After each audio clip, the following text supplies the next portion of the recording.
Ambiance détendue au maquillage avant la 6e édition de la compétition française de pole dance ce soir-là.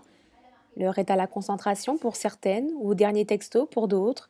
Une chose est sûre, dans une heure, toutes rejoindront la scène de La Cigale pour offrir une prestation de pole dance des plus éblouissantes à près d'1 millier de spectateurs. Un public qui semble dorénavant plus ouvert d'esprit face à cette discipline en pleine émancipation. La discipline a beaucoup évolué. Je suis arrivée, j'ai envie de dire, au bon moment, puisque c'était vraiment au tout début, quand ça commençait à être connu, avec beaucoup d'a priori, etc. Mais au jour d'aujourd'hui, on trouve beaucoup plus de pole dance dans les shows, dans les comédies musicales, dans les salles de sport, etc. Donc il y a de plus en plus de studios qui s'ouvrent. Donc effectivement, ça a beaucoup évolué. La mentalité a évolué également. Et, je considère qu'une discipline sportive peut être artistique, et un art peut être sportif. Donc moi, je la pratique plutôt comme un sport. Je me définis plus comme une athlète que comme une danseuse. Au placard, les derniers clichés qui hantent encore la pratique. Et si la discipline se veut toujours séduire par sa grâce, il s'avère qu'elle exige aussi souplesse, acrobatie et surtout force. Ça fait vraiment travailler tout le corps en souplesse, en agilité et en force.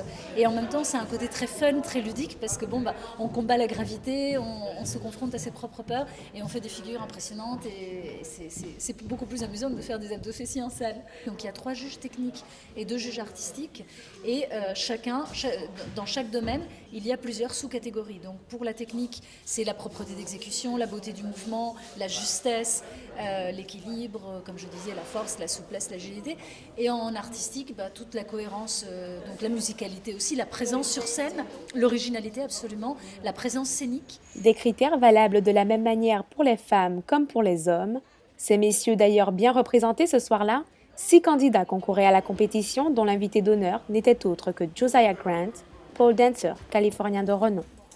I like to pole dance because I feel that being a man, I can break the stigma for people just to understand that it's a sport. It's not just for exotic dancers. Anybody can do it. It's a physical activity that's like very creative and fun. You know, it's kind of like gymnastics on a pole. Vous pratiquez le pole dance aussi? Oui, depuis peu, moi. Héloïse est beaucoup plus douée que moi, mais voilà, j'ai découvert ça, c'est super.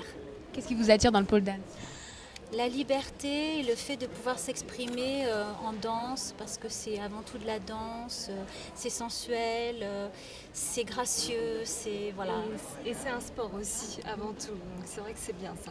Je vous demande maintenant d'applaudir Geoffroy Le Tailleur.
La soirée, c'est Prana Ovid-Etienne chez les femmes et Kim Martinez chez les hommes qui se sont vus sacrés champions de France de pole dance. En fait, ma réaction, déjà, j'en peux plus de ma vie. Je suis à bout de ma vie, je suis extrêmement contente. Je considère que j'ai redonné, en fait, cette force.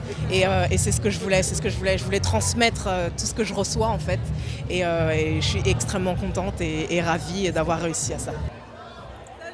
Une compétition qui entend bien valoriser la pole dance pour la faire passer de l'ombre à la lumière.